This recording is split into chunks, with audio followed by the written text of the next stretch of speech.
খালাকতুল জিন্না ওয়াল ইনসা ইল্লা। দর্শক মন্ডলী সবাই আঁটো করে বসেন। তো আজকে আমরা একটি গুরুত্বপূর্ণ বিষয় নিয়ে আলোচনা করব। তো টাইটেল এবং থাম্বনেল থেকে বুঝে গেছেন কি টপিক নিয়ে আলোচনা করতে যাচ্ছি। তো মাওলানা ওমর ফারুক ওয়াজের ময়দানে হাজার হাজার মানুষকে কাঁদিয়েছেন। তার ওয়াজে হাজার হাজার মানুষ হয়তো, সে এখন ওয়াজ ছাড়ে, সে এখন বর্তমানে টিকটকার হয়ে গেছে কেন? তো আজকে আমরা সেটি জানবো। তার আগে আপনাদেরকে তার ওয়াজের কিছু অংশ আপনাদেরকে দেখাইতেছি। আমার ভাইয়ের, আমার বন্ধুরা, এখানে যতগুলো মানুষ আছেন প্রত্যেকটা মানুষ আল্লাহর কাঠগড়ায় একদিন আপনাকে আমাকে দাঁড়াতে হবে। দর্শক মন্ডলী, এতক্ষণ পর্যন্ত আপনারা তার বয়ানটি শুনলেন। সে ওয়াজের ময়দানে লক্ষ লক্ষ মানুষদেরকে কাঁদাইতেন। এখন কেন সে ওয়াজের ময়দানটা ছেড়ে কেন টিকটকে এসেছেন, কেন চুলের মধ্যে কালার করতেছে, আজকে আমরা তার মুখ থেকে শুনবো। তো বন্ধুরা সকলে আপনারা আটো করে বসেন, ভিডিওটা কিন্তু খুব ইন্টারেস্টিং হতে যাচ্ছে।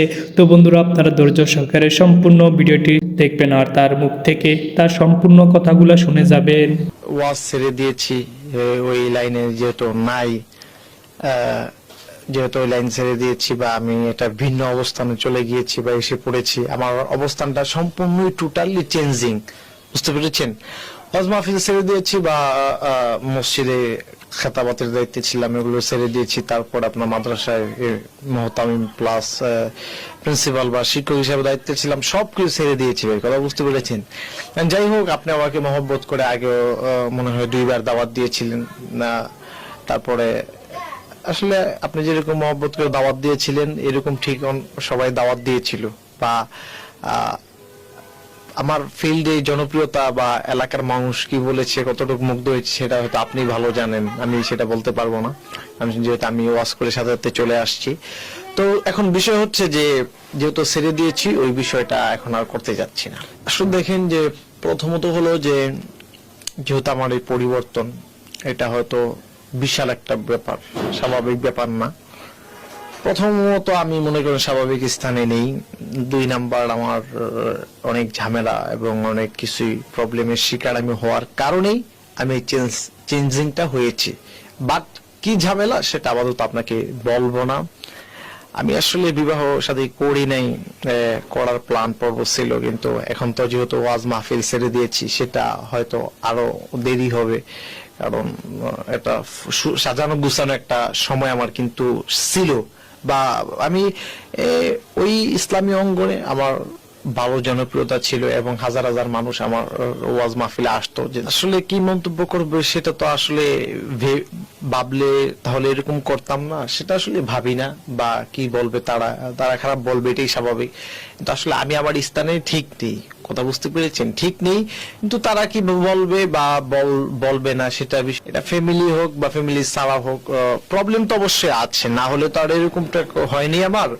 আর কি আমি আমার জায়গা থেকে মানসিক ভাবে সুস্থ নেই, এক কথা। আসলে দেখেন, যারা কন্টেন্ট ক্রিয়েটর কিংবা ইউটিউবার এক একজন এক এক কথা বলবে। আসলে চুলটা এরকম করেছিলাম, এটা যে টিকটকারের যে স্টাইল এটা আসলে আমি জানতাম না। যাই হোক, অনেকে বলতেছে যে আমাকে নাকি টিকটকারের মতো লাগতেছে। আমি বিকল্প চুলের ব্যাপারে ব্যবস্থা এবং কর্মসূচি নিব, কিন্তু এখন আপাতত যে বিষয়টা হচ্ছে যে আমি কোনো মেয়ের পাল্লায় কিংবা কোনো মেয়ের প্রেমে পড়িনি।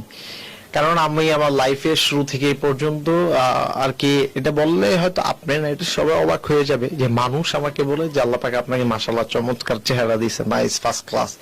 তো আপনি কয়জনের সাথে রিলেশন করেন বা প্রেম করেন? আসলে দেখেন, আমি কোনো মেয়ের সাথে রিলেশন প্রেম কারোর সাথেই কিছু করি না। আমি সবসময় আমার লাইফ নিয়ে থাকি, কিন্তু আসলে কিছু মানসিক চাপের কারণে মানসিকভাবে অসুস্থ হয়ে আমি সবকিছু ছেড়ে দিয়েছি, এটাই হলো মূল বিষয়।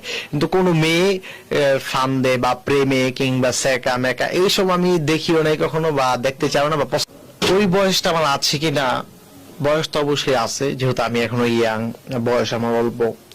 তো বিষয়টা হচ্ছে যে আমি আমার জীবনের শুরু থেকে, লাইফের শুরু থেকেই এ পর্যন্ত কারো কোনো মেয়ের সাথে মেসেজ, প্রেম, প্রীতি, ভালোবাসা এগুলো কখনো করি নাই।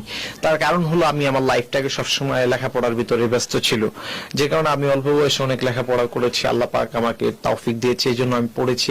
এই জন্য আর কি ওই সময়টা পাই না যে একটা মেয়ের সাথে আড্ডা দিব, চ্যাট করবো, মেসেজ করবো।